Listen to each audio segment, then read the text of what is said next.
Hello everybody, welcome back to the channel. On this channel we talk about all things fandom and we talk about them in a positive way. And today we've got to talk about the brand new Fantastic Four movie, Fantastic Four First Steps. We've gotten some new looks at the movie thanks to Entertainment Weekly and some insight into what exactly this movie will be. So let's get into it. Alright, so we have to talk a little bit about the new Fantastic Four movie, Fantastic Four First Steps. Because Entertainment Weekly gave us a new look at it with some fresh photos that we haven't seen before, and these look amazing. And they did this whole article that is extraordinary to read, and I urge you to check it out and actually read the article. But there's a couple things I wanted to break down about this article. So just a couple things we're going to be breaking down. The first thing we're going to be talking about is this movie and how it looks, because they described kind of some things that I thought was pretty cool. They start off by saying, Reed Richards' lab is a wonder. The home base of the smartest man in the universe has been built out in real life for a new Fantastic Four movie and divided into 3 sections organized by the primary colors. The red room is for research with tables full of inventions. The yellow room is for thinking and thus filled with blackboards covered in complex equations. The blue room is for monitoring, complete with sophisticated screens and communication equipment. With a setup like this, it's hard to imagine a problem that they can't overcome. Solve everything was once Reed's motto in Marvel Comics. So they go on to kind of say that, and that's really super cool because doing the rooms in this style is something that I think is going to translate really well onto the screen. But that's not the only thing that excited me about this. Everything that they're saying about this movie in this article only enhances my need to see this movie. Shackman, the director of this movie, goes on to tell us in this article, we knew we'd be on another Earth, and so we had a chance to reinvent what the 60s looked like.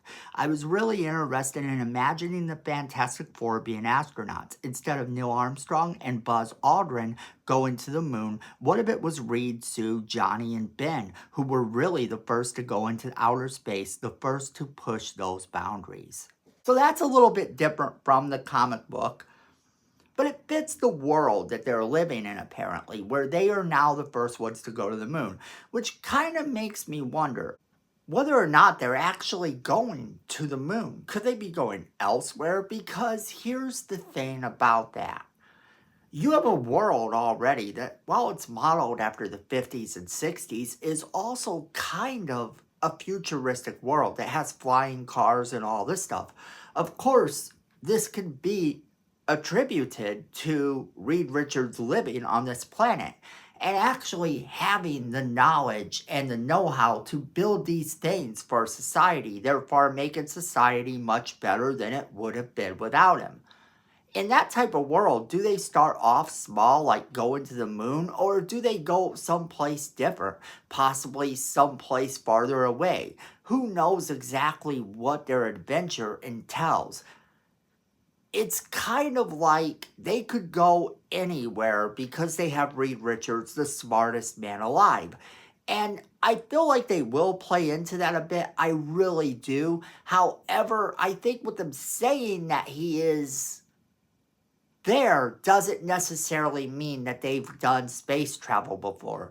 Sure, the smartest man alive can build flying cars and all this other stuff, but what do you do after that? Well, after that, of course, you have to be the ones to go to space. You have to be the team to go to space because now you are the smartest man alive. You are the one that's going to make that difference in the world. So, of course, you want to be the one to travel to space. So it makes sense that in this world, they are the first people to travel into space and,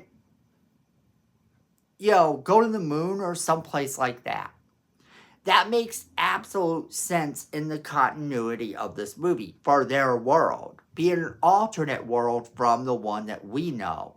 And that's kind of something else. We know that eventually they're going to end up in our world, but for now, this entire world is an alternate universe, and anything, absolutely anything, goes. And I think they're going to play into that. However, as far as their space travel, we don't know. But I believe they're probably going to the moon, which is interesting because in the comics, there's actually a spot on the moon where the Watchers are around. The Watchers are hanging out there. It's sort of their place to be. And it makes me wonder if they might be running into the Watchers there. But we do know that Galactus is the enemy. And that's another big thing that we need to talk about, because that is the most exciting thing about this article. And then Shackman goes on to say, I didn't want to just use motion capture for Galactus. I wanted to actually have somebody there embodying the part. So we built an entire costume for him. We've done a lot of photography testing to figure it out. How to make sure that the scale is correct. How do you film Mount Rushmore? Now, then the article goes on to tell us that these people will be returning in Avengers Doomsday, but here's the thing about it. Galactus being embodied by an actual person is awesome. They tell us that he's portrayed by Ralph Ineson, who played in Nosferatu. Now, I think that's a pretty good fit for the character, but then also that's kind of exciting because they're not just going to be using motion capture or CGI.